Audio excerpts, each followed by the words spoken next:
Por quê? Por quê? Porque as pessoas se esquecem do objetivo dos relacionamentos, se é que algum dia souberam qual era. Quando uma pessoa deixa de ver a outra como uma alma sagrada em uma jornada sagrada, não pode ver o objetivo, o motivo por trás de todos os relacionamentos. A alma foi para o corpo e este ganhou vida com o objetivo de evolução. A alma foi para o corpo e este ganhou vida com o objetivo da evolução. Você está evoluindo, tornando-se alguma coisa e está usando o seu relacionamento como tudo para decidir o que está se tornando. Foi para realizar esse trabalho que você veio ao mundo. Esta é a alegria de criar e conhecer o eu, tornar-se conscientemente o que desejar ser. É o que significa ter consciência de si mesmo. Você levou o seu eu para o mundo relativo, a fim de ter os meios para experimentar quem realmente é. Quem você é quem mais se torna em relação a todo o restante do mundo. Seus relacionamentos pessoais são os elementos mais importantes nesse processo. Portanto, são sagrados. Não tem praticamente nada a ver com as outras pessoas. Porém, como envolvem terceiros, eles têm tudo a ver com elas. Essa é a dicotomia divina. Esse é o círculo fechado. Portanto, não é um ensinamento tão radical a dizer: benditos sejam os egocêntricos, porque eles conhecerão a Deus. Poderia não ser um objetivo tão ruim em sua vida conhecer a parte mais elevada do seu eu e permanecer centrada nela. Por isso, o seu primeiro relacionamento deve ser com o seu eu. Antes de tudo, deve aprender a honrar e amar a si mesmo. Você deve reconhecer a sua dignidade, a santidade, antes de conhecer a dignidade e a santidade das outras pessoas. Se colocar o carro diante dos bois, como a maioria das religiões lhe pede que faça, e reconhecer a santidade de outra pessoa antes da sua, um dia se ressentirá disso. Se há uma coisa que nenhum de vocês pode tolerar, é ser superado em santidade. Contudo, nas religiões, os forçam a considerar outras pessoas mais santas do que vocês, e então fazem isso durante algum tempo. Depois os crucificam. Vocês crucificam, de um modo ou de outro, todos os meus mestres, não apenas um. E o fizeram não porque eles eram mais santos do que vocês, mas porque imaginaram que eram. Todos os meus mestres transmitiram a mesma mensagem. Não eu sou mais santo do que vocês, mas vocês são tão santos quanto eu. Essa foi a mensagem que vocês não conseguiram ouvir, a verdade que não conseguiram aceitar. E é por isso que nunca conseguiram amar verdadeira e puramente uns aos outros. Nunca amaram verdadeiramente e puramente a si mesmos. Então eu lhe digo isto: centre-se agora e sempre em seu eu. Veja o que está sendo, fazendo e tendo em todos os momentos, não o que está acontecendo com as outras pessoas. Não é na ação das outras pessoas, mas em sua reação, que é você que encontrará a sua salvação.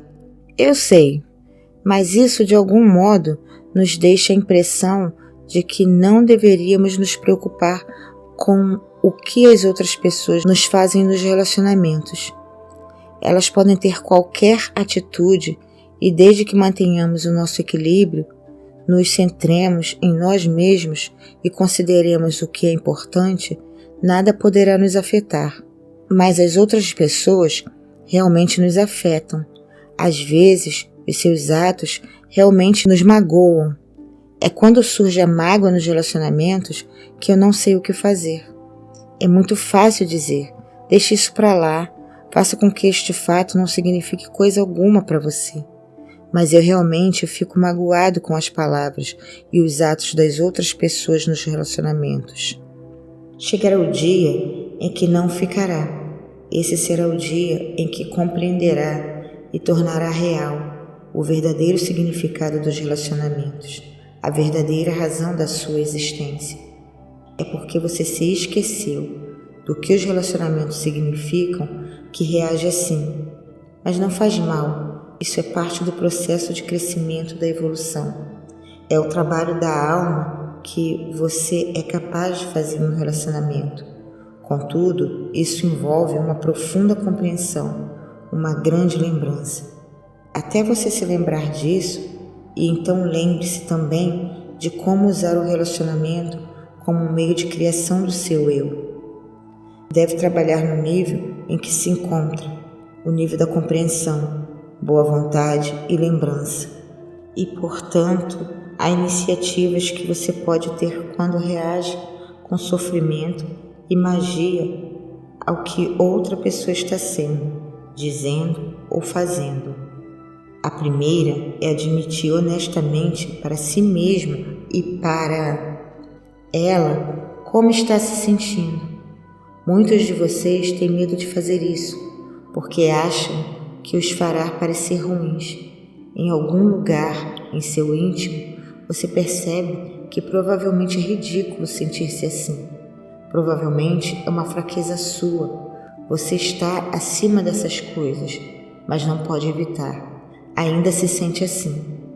Há apenas uma coisa que você pode fazer: respeitar os seus sentimentos.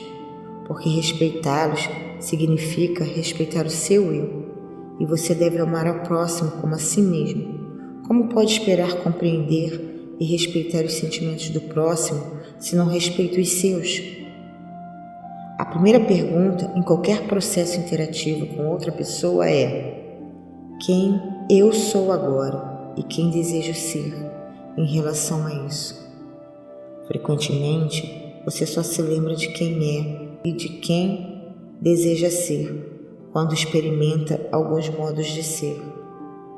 É por este motivo que é tão importante respeitar os seus sentimentos mais verdadeiros.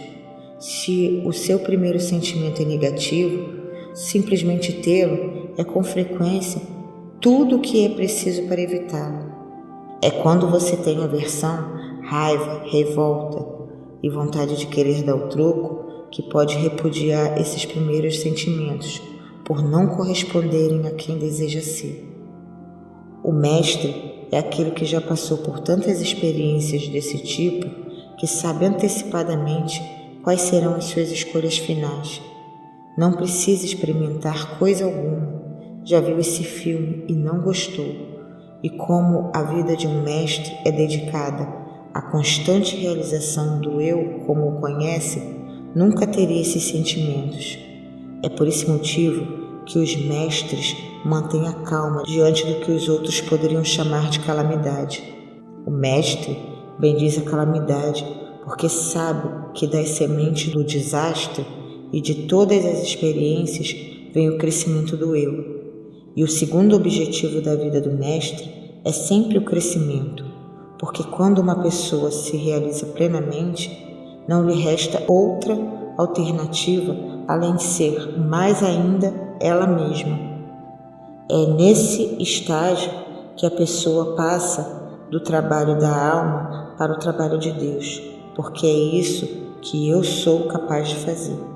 Eu presumirei, pelos motivos dessa discussão, que você ainda está realizando o trabalho da alma, tentando tornar real quem realmente é.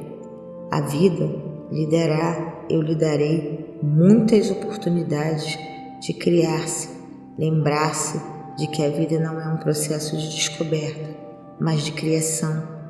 Você pode criar repetidamente quem é. De fato, o faz todos os dias. Contudo, do modo como a situação está agora, nem sempre tem a mesma reação. Se passar pela mesma experiência externa, um dia você pode escolher ser paciente, amoroso e gentil, e no outro ficar mal-humorado e triste. O mestre é aquele que sempre tem a mesma reação, e essa reação é sempre a melhor escolha. Nisso, o mestre é totalmente previsível. O discípulo, ao contrário, é totalmente imprevisível. Pode-se dizer como alguém está saindo no caminho para a maestria, observando o quão previsivelmente faz a melhor escolha reagindo a qualquer situação. É claro que isso leva à pergunta: qual é a melhor escolha? Eis uma pergunta que foi feita por filósofos e teólogos desde o início dos tempos. Você deseja realmente saber a resposta? Já está a caminho da maestria. Porque ainda é verdade que a maioria das pessoas continua a se fazer outra pergunta. Não qual é a melhor escolha, mas qual é a mais vantajosa, ou como posso perder menos. Quando se vive tendo um ponto de vista de controle de dano ou vantagem máxima, o verdadeiro benefício da vida é perdido. A oportunidade e a chance são perdidas, porque uma vida assim é uma vida com medo, e essa vida conta uma mentira a seu respeito. Porque você não é medo, é amor. Amor que não precisa de proteção, que não pode ser perdido. Contudo, nunca saberá disso experimentalmente se responder sempre a segunda pergunta e não a primeira, porque somente uma pessoa que pensa que há algo a ganhar ou perder faz a segunda pergunta, e somente uma pessoa que vê a vida de um modo diferente, o eu como um ser mais elevado, que entende que o teste não é ganhar ou perder, mas apenas amar ou apaixonar-se, faz a primeira.